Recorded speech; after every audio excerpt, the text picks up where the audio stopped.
यहोवा का दंडवत दंडवत दंडवत करो। हम आराधना का गीत गाएंगे। हमारे बीच में हमारा परिवार है, हम सब मिलकर एक गीत गाएंगे शून्य से लेके तुम्हें। शून्य से लेके तूने मुझे रच लिया अपने ही रूप में, प्रेम किया है अनंत प्रेम से, दिया पुत्र मेरी मुक्ति के लिए। शून्य से लेके तूने मुझे रच लिया अपने ही रूप में, प्रेम किया है अनंत प्रेम से,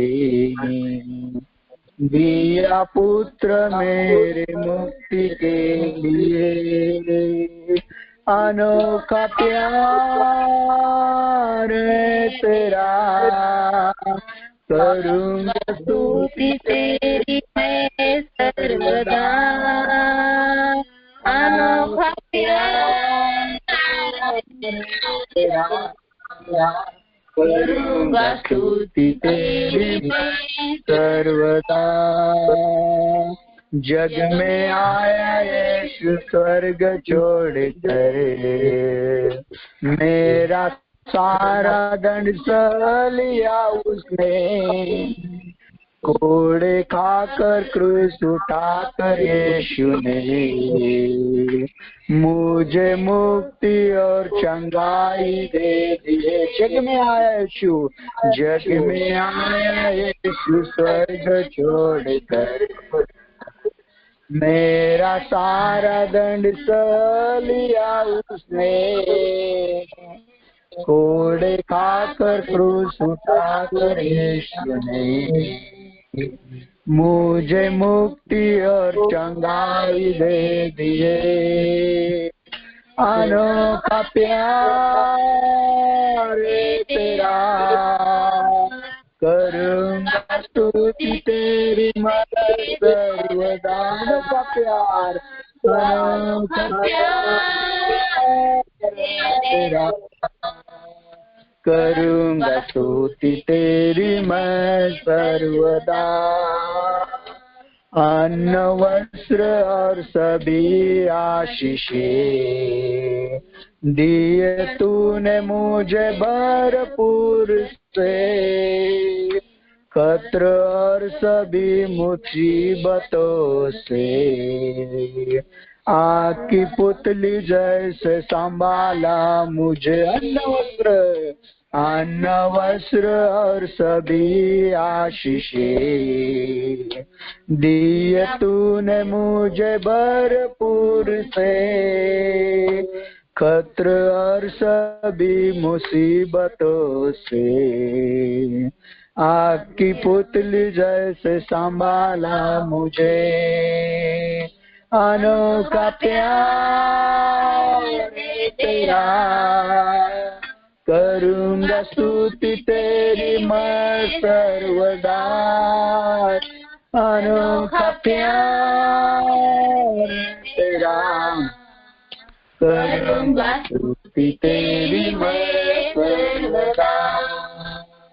शून्य से लेके तूने मुझे रच लिया अपने ही रूप में, प्रेम किया है अंत से, दिया पुत्र मेरे मुक्ति के लिए। अनोखा प्यार तेरा, करूँगा स्तुति तेरी मैं सर्वदा। अनोखा प्यार तेरा, करूँगा स्तुति तेरी मैं सर्वदा। Praise the Lord. हमारे बीच में डॉक्टर फिल्मन साहब है, वचन की ओर से हमको चलाएंगे। पास्टर साहब, आपको हिंदी और कोमा प्रेयर लाइन ग्रुप में आपका स्वागत है। आप हमको वचन से चलाएं। आपका स्वागत है। Praise the Lord. मेरी आवाज आप लोग सबको सुनाई दे रही है? मैं सोच रहा हूँ परमेश्वर आप सभी को बहुत आशीष दे। आज सवेरे जितने लोग इंडिया के डिफरेंट जगहों से और दुनिया के कोने कोने से मेरी आवाज जो सुन रहे हैं, उन सभी को परमेश्वर बहुत आशीष दे। हम सभी जन जब बहुत सारे चीजों में उलझे हुए हैं, उसके बीच में हालेलुया परमेश्वर के लिए समय निकाल के हालेलुया हम लोग बैठे हैं। हालेलुया। और सबसे पहली बात, जैसे कि हम बोलते हैं कि केवल हमारा हमने परमेश्वर पे दया दिखाया, ये नहीं सोचना। ठीक है, आज सवेरे मेरे बिजी शेड्यूल में मैंने ये टाइमिंग निकाला, ये नहीं सोचते हुए ये समझो कि परमेश्वर ने हम में से एक एक जन को, जितने जन मेरी आवाज सुन रहे हैं, ये कोई और प्रेयर लाइन में बैठे या उपवास प्रार्थना कर रहे, हम में से हर एक जन को परमेश्वर ने इस लायक समझा कि हम लोग क्या कर सके, प्रार्थना में आके बैठ सके। अगर समझो परमेश्वर ने हमको लायक नहीं समझा होता तो परमेश्वर क्या करता कि हमें ना प्रेयर में आने के लिए अनुमति नहीं देता, क्योंकि वो परमेश्वर की इच्छा है कि हम परमेश्वर के सामने बैठ के आराधना करें या नहीं। हालेलुया। गए दिन में मैं एक वीडियो देख रहा था, एक मलयालम में एक वीडियो था जिसमें एक बुढ़ी अम्मा जो है, बुढ़ी अम्मा वहां पे खड़े रह के वो प्रचार कर रही है। प्रचार करते वक्त एक चीज जो उसने बोला वो यहाँ पे मैं आप लोग के सामने रखना चाहता हूँ। और उसने ये बोला कि हम ना कभी कभी क्या करते हैं, हम हमारे घर में जो पुराने कपड़े होते हैं या पैसा होता है या कुछ चीजें जो हम लोग को नहीं चाहिए होता, हम क्या करते हैं उसे इकट्ठा करके किसी को देने के लिए हम लोग क्या करते हैं, उसे रखते हैं, है ना। हम में से हर एक जन हमने कभी ना कभी ये चीज किया ही है। ठीक है, तो हम वो कपड़ा किसी को देने के लिए हम तैयार करके इकट्ठा करके बांध के, या बर्तन हो गया या पैसा हो गया, हम क्या करते हैं उसे इकट्ठा करके हम लोग को एक प्रेरणा मिलता है कि यार हम उसको दे देंगे। लेकिन हम तब तक नहीं देते जब तक कि पूरी तरह से हम लोग क्या होते, कंफर्टेबल नहीं होते, या पूरी तरह से हम लोग संतुष्ट नहीं होते कि हाँ मैं अभी इसको दे सकता हूँ। या फिर अलग वर्ड्स में कहा जाए तो तब तक नहीं देते जब तक हम उसे योग्य नहीं मानते, है ना। हम किसी भी किसी को भी देख के जो भी हमारे सामने आ जाता है उसको उठ के हम अपना सामान नहीं दे देते। हम उसके बारे में एनालाइज करके हाँ उसको दे सकते हैं क्या, अगर देंगे तो क्या है ना, ये सब कुछ सोच के फिर हम उसको क्या करते, देते हैं। हालेलुया।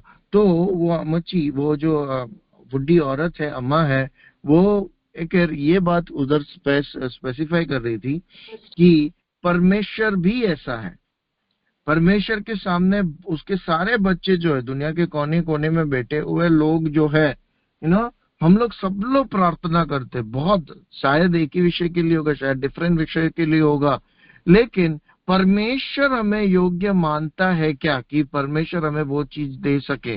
और अगर वो हमें देता है तो हम उससे सही रूप में इस्तेमाल करेंगे क्या।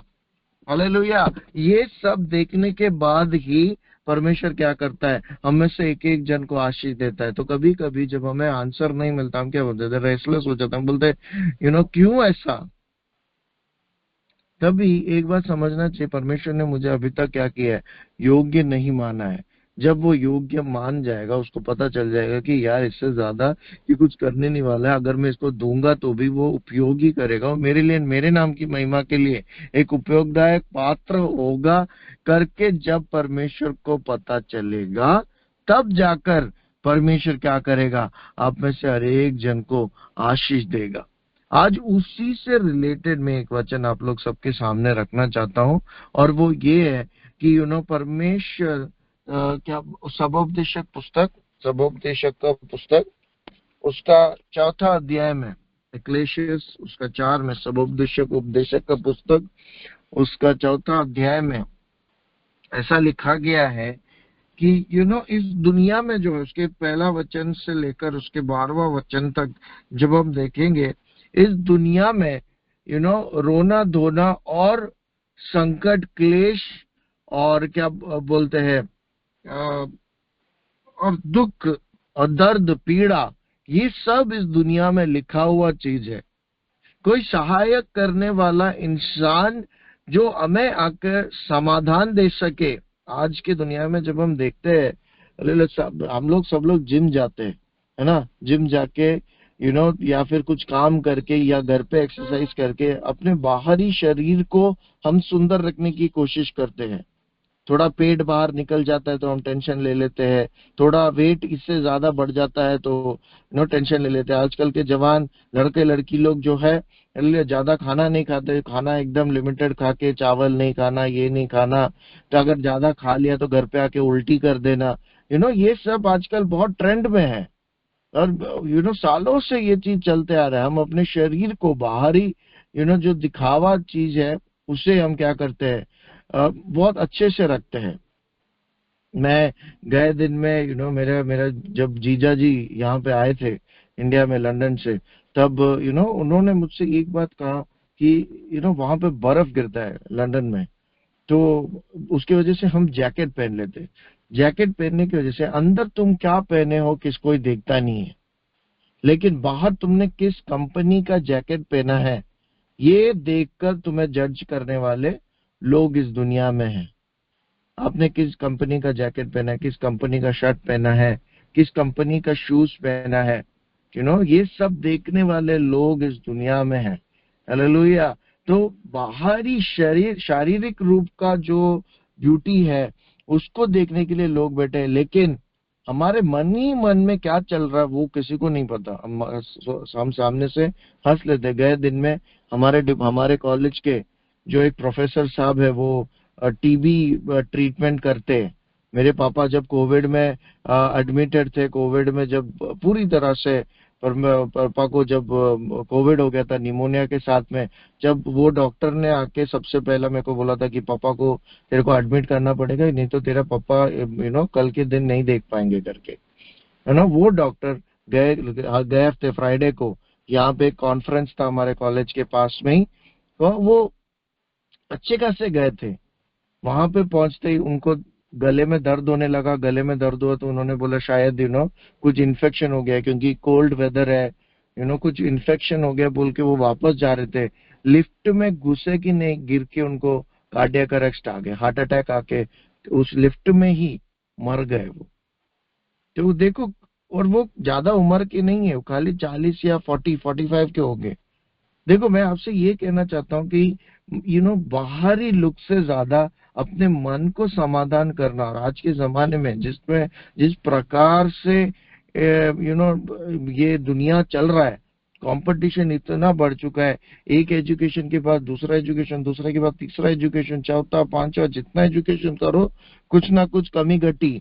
उसके बीच में अपने मन में समाधान लाना, जैसे वचन में लिखा गया है, दुनिया में दिलिया ये सूरज के नीचे, चांद तारों के नीचे, इस भूमि के ऊपर, इस जल के ऊपर मुझे क्या दिख रहा है? सिर्फ संकट, क्लेश, पीड़ा, नाराजगी, हालेलुया, जलन, वैरता, गुस्सा, खुन्नस, ये सब मुझे जब दिखाई दे रहा है, मैं यहाँ वचन में लिखा गया। देखो, मैं आपसे एक ही बात कहना चाहता हूँ, वो ये है कि एक से भला दो। ये वचन हमने कई बार शादियों में सुना है। बड़े बड़े पास्टर्स लोग शादियों में ये बात कहते हैं, एक से भला दो।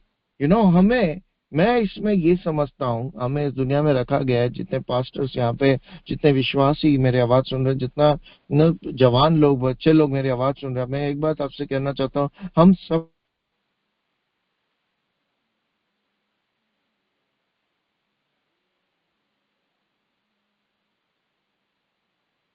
हर एक जन को बुलाया गया है अपने दम पे। देखो, परमेश्वर वचन में क्या लिखा गया है, उत्पत्ति के पुस्तक में परमेश्वर ये कहता है कि हमें परमेश्वर के समान बनाया, पर परमेश्वर नहीं बनाया, परमेश्वर जैसा बनाया। उसमें एक डिफरेंस है। उसमें ये डिफरेंस है कि परमेश्वर ने हमको कंप्लीट नहीं बनाया, क्योंकि परमेश्वर को पता था अगर मैं इसे कंप्लीट बनाता हूं और सारा ताकत इसको दे देता हूं। देखो, हमारे पास कुछ ताकत नहीं है, फिर भी जब हमारे पास थोड़ा बहुत मिल जाता हम कितना अहंकार कर देते।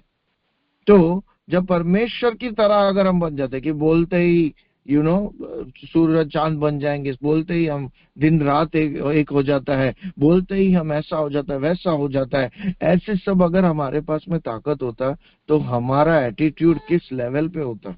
इसके लिए परमेश्वर ने हमें क्या किया, सब कुछ नहीं दिया। उसकी तरह तो बनाया लेकिन परमेश्वर नहीं बनाया, प्रभु नहीं बनाया हमें। इसके लिए परमेश्वर कहता है कि तुम्हें एक दूसरे के साथ में तीसरे वचन में, but better than both is one who has never born, who has not seen the evil that is done under the sun. उसके ऐसा लिखा गया है कि ऐसे एक जिसने जन्म ही नहीं लिया वो तुमसे भी अच्छा है। अगर तुम इस दुनिया में आने के बाद में गलत काम करते हो, गलत चीज को प्रमोट करते हो, तो उससे अच्छा है वो बालक, वो बच्चा जो जन्म ही नहीं लिया, जिसने इस दुनिया की गंदगी देखी ही नहीं। हमारे बारे में ऐसा एक विटनेस, ऐसा एक साक्षी लोग बोलते हैं क्या परमेश्वर जब हमारे नियत को देखता है, जब हमारे बातों को देखता है, जैसा एटीट्यूड हम रखते हैं, जब वो परमेश्वर देखता है, तो क्या परमेश्वर यही बात बोलता है कि तुमसे तो अच्छा वो बच्चा है जो जन्म नहीं हुआ। परमेश्वर सेकंड चीज वहां पे 5वां 6वां वचन में लिखा गया है, हालेलुया, जो मूर्ख है, जो बेवकूफ इंसान है, वो क्या करता है, वो किसी की बातों को ध्यान नहीं देता। एक इंटेलिजेंट इंसान को आप देख लो। आप हमारे अभी इंडिया में अंबानी जो है, अंबानी है, फिर टाटा जो आजकल बहुत हिट में है ना। हम इनको जब देखते हैं तो क्या सीखते हैं हम, जो बड़े बड़े लोग हैं ऐसे जो बहुत फेमस हो चुके हैं, बहुत पैसा कमा चुके हैं, उनको देख के एक चीज समझना चाहिए, उनका एक ग्रुप होता है जिनसे वो सलाह लेते हैं कि हमें अगला करना क्या चाहिए। जब इंडिया में टाटा नैनो कार निकला था, हम सभी को पता है इंडिया में जितने जन रहते हैं, टाटा नैनो कार सबसे छोटा कार, 1 लाख के अंदर मिलने वाला कार। जब वो कार जब निकाला गया था, सबको फायदेमंद कार था। 1 लाख में हमें गाड़ी मिल रहा है, कार मिल रहा है, जबकि 1 लाख का पल्सर गाड़ी मिलता था, बाइक मिलता था। उस समय में जब उसने गाड़ी निकाला, वो फेलियर होने के बाद में उसने बैठ के अंडरस्टैंड किया कि इंडिया के लोगों को चाहिए क्या। और आज वही कंपनी जो टाटा नैनो निकाला आज था, आज वही कंपनी सबसे बढ़िया गाड़ी निकाल रहे। टाटा सफारी हो गया, टाटा हैरियर हो गया, कितने सारे बढ़िया गाड़ी वो कंपनी निकाल रहा है। क्यों? ऐसा क्या किया उसने? ऐसा सोच विचार उसने क्या किया, अपने लोगों के साथ में बैठ के उसने अंडरस्टैंड किया कि पॉपुलेशन को क्या चाहिए, ये पब्लिक को क्या चाहिए। हमें ये बात समझना चाहिए। लोगों के साथ में जब हम एक मेल मिलाप रख के, संगति रख के जब हम आगे बढ़ते हैं, हालेलुया, तो बेवकूफ नहीं बनते हम वहां पे बुद्धिशाली बनते, ज्ञानी इंसान बनते, क्योंकि डिफरेंट लोगों का डिफरेंट आइडियोलॉजीज को हम लेके, हालेलुया, परमेश्वर की आज्ञा को लेकर हम आगे बढ़ते। इसके लिए प्रार्थना करना जरूरी है।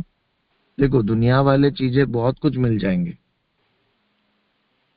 ना, लेकिन वो सही है या गलत है ना, उसमें ज्ञान है या सिर्फ बेवकूफी है, वो ये समझना बहुत जरूरी है। हाथ बांध कर, हाँ वो जो बोल रहा है सही है उस हिसाब से मैं चलूंगा, नहीं। 10 लोगों की बातें सुनने के बाद में प्रार्थना के साथ में परमेश्वर से पूछ के, परमेश्वर मैं आगे बढ़ने जा रहा हूं, ठीक है, ये चीज को करके हमें क्या करना है, आगे बढ़ना है। मूसा को देखो, जब मिस्रैम लोगों को जब इस्राएल से निकाल के मरुभूमि में लाया और वो कुड़कुड़ाने लगे, मूसा क्या करता था, जैसे उन्होंने बोला वैसा किया क्या उसने? हाँ ठीक है, तुमने बोल दिया तो चलो हम लोग एक मूर्ति बना देते, चलो तुमने बोल दिया तो मैं क्या करता हूँ, अभी स्वर्ग और पृथ्वी को एक कर देता। ऐसा नहीं किया उसने। जब भी उसके सामने प्रॉब्लम्स आए तो पहला चीज उसने क्या किया, जाके परमेश्वर से प्रार्थना करके, परमेश्वर मैं इसमें क्या करूं, तब परमेश्वर जो वाणी उसको देता था वो वाणी के हिसाब से मूसा करता था। हमें वही चीज करना है। हमारे सामने बहुत सारे लोग बहुत कुछ बोलेंगे, पति पत्नी बच्चे माँ बाप, विश्वासी पास्टर, सब कुछ ना कुछ बोलेंगे। वो सब सुनने के बाद में घर पे आके एक मन के साथ में प्रार्थना करके, परमेश्वर मैं इसमें जीत पाना चाहता हूँ बोल के प्रार्थना करना है। हालेलुया। कोई भी आदमी अकेला नहीं है। कोई भी आदमी बिन भाई का, बिन मम्मी का, बिन माँ बाप के ऐसा नहीं है। सबको परमेश्वर ने कोई ना कोई सहायक इस दुनिया में दिया है। उसे सही तरह से समझना, हालेलुया, हमारे लिए उपयोगदायक एक चीज है। अगर हम में से एक जन गिर जाता है, उससे क्या करते हैं, नीचे गिरा हुआ पड़े रहने के लिए हम लोग को नहीं छोड़ा है। हमें इसलिए रखा गया है ताकि हमारे भाई, बंधु, मित्र, बहन, भाई, पति, पत्नी, बच्चे, माँ बाप, अगर वो गिर जाते, उन्हें संभालने के लिए हमें क्या किया है, हमें इस दुनिया में रखा गया है। और उन्हें जब वो गिर जाते, और गिराने के लिए नहीं, ताकि आप उनके ऊपर चढ़ के उनको ओवर पावर करने के लिए नहीं रखा गया है, ताकि तुम उनके साथ में खड़े रह के उन्हें डिफेंड कर सको। एक एक चीजों में क्या करना है, डिफेंड कर सको। जब हम हमारे दोस्त, हमें पता चलता है कि यार ये सही है, ये गलत है, हम क्या करते हैं, उसको समझाने की कोशिश करते हैं, उसे ठीक करने की कोशिश करते हैं ना। और जब उसका मैं कभी कभी ये समझता हूँ कि हमारे माँ बाप जो है, जितना भी बच्चे गलत करके आए, हमारे माँ बाप क्या करते, उसको कवर अप करके, हाँ ठीक है उसने वो गलती की, लेकिन इस वजह से क्या होगा, ये क्या होगा, ऐसे करके लोग क्या करते हैं, लोगों के सामने डिफेंड करते हैं। हमें बहुत चिल्लाएंगे, घर के अंदर बहुत चिल्लाएंगे, लेकिन लोगों के सामने क्या करेंगे, हमें डिफेंड करेंगे, नहीं नहीं उसने इसलिए किया होगा। तो मैं आपको यही कहना चाहता हूँ, परमेश्वर भी ऐसा ही है। परमेश्वर हमें मारेगा, नीचे गिराने की कोशिश करेगा, लेकिन शैतान के हाथ में कभी भी हमको छोड़ नहीं देगा।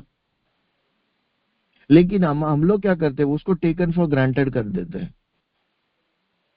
किस बात को टेकन फॉर ग्रांटेड कर लेते हैं कि यार परमेश्वर ने तो बाइबल में लिखा गया है ना, हम गए संडे 145 साम्स रीड किया चर्च में, उसमें लिखा गया स्लो टू एंकर का, लॉर्ड ऑफ कंपैशन, दयालु परमेश्वर, कारुण्यमय परमेश्वर, दीनता के साथ में रखने वाला, धार्मिक बनाने वाला। ये सब जो वर्ड्स हम सुन लेते हैं, हम बोलते हैं अरे मेरा परमेश्वर मेरे पे दया कर देगा, और हम क्या करते हैं, गलतियों पे गलतियां करते रहते हैं। मैं भूल जाते हैं कि मेरा परमेश्वर बहुत ही स्वार्थी परमेश्वर है। इस दुनिया में हमें अपने लिए सिर्फ, मैं जो मेरा पैसा है वो मेरा पैसा है, जो मेरा है बस मेरा है, मैं किसी को मैं वो चीज डिस्ट्रीब्यूट नहीं कर सकता, मैं किसी के लिए वो चीज रख नहीं सकता। अगर मेरे परमेश्वर ने भी वैसा ही सोचा होता तो आप और मैं आज के दिन में इस संगति में रहते थे क्या हम लोग इस सत्य वचन को समझ पाते क्या हमें ये पवित्र बाइबल उठाने लायक परमेश्वर हमको काबिल बनाता क्या? मेरे परमेश्वर ने ये सब ना सोचते हुए हमें हर एक जन के लिए क्या किया है ना, दुनिया में सब कुछ प्रोवाइड करके दिया, और बोला तुम एक नहीं रहने के लिए मैं क्या कर रहा हूं, तुम्हें मेल फीमेल करके, पुरुष और स्त्री बना के रख रहा हूं, और उसमें भी मैंने तुम्हें सब कुछ ताकत दिया है, लेकिन तुम मेरी तरह, मैं जहां पे बैठा हूं वहां पे नहीं, मेरी तरह हो तुम लोग। सो इसके लिए एक बात समझना चाहिए, जितना करुणा में परमेश्वर है, हम लोग भी उतना करुणा में हमारे दोस्तों के साथ में, हमारे विश्वासियों के साथ में, हमारे पास्टर्स के साथ में होना बहुत जरूरी है। जब बातों समझ में नहीं आती, पहला बैठ के प्रार्थना करके, फिर लोगों पर संगति में आके प्रार्थना करके उन चीजों में एक डिसीजन लेना है। श्रूडनेस के साथ में नहीं, बेवकूफी के साथ में नहीं, शाना बन के नहीं, ज्ञानी इंसान बन के हम में से हर एक जन 10 जन की बातें सुन के फिर क्या करना है, उसमें परमेश्वर तेरी इच्छा क्या है, मैं ये करूं या नहीं करूं, और देन उसमें परमेश्वर जो भी हम प्रार्थना करें, परमेश्वर इसमें से, जैसे बड़े लोग जब प्रार्थना करते हैं, आप ध्यान देना, लोग क्या बोलते हैं, परमेश्वर अगर तेरी इच्छा है और ये तेरे लिए फायदेमंद है तो मुझसे ये काम कराना। तो यही चीज हमें भी प्रार्थना करना है, और इतने ऐसा ही प्रार्थना करना, परमेश्वर ये अगर तेरी इच्छा है कि मेरी जिंदगी में हो जाए तो होना चाहिए, अगर इससे परमेश्वर तेरा नाम की महिमा होती है और तेरे लिए उपयोगदायक बनता हूं तो परमेश्वर मुझसे ये कराना, और देखना परमेश्वर आपको जरूर आशीष देगा। इन वचनों के द्वारा परमेश्वर जितने जनों ने ऑनलाइन के थ्रू मेरी बातें सुनी है, हालेलुया, मैं आपसे कहना चाहता हूँ, शारीरिक रूप से ज्यादा हालेलुया तन मन धन को परमेश्वर छूने के लिए, परमेश्वर वहां पे हमें एक करेक्शन लाने के लिए हमें परमेश्वर से प्रार्थना करते रहना चाहिए। परमेश्वर आप सभी को इन वचनों के द्वारा आशीष दे। God bless you. Thank you.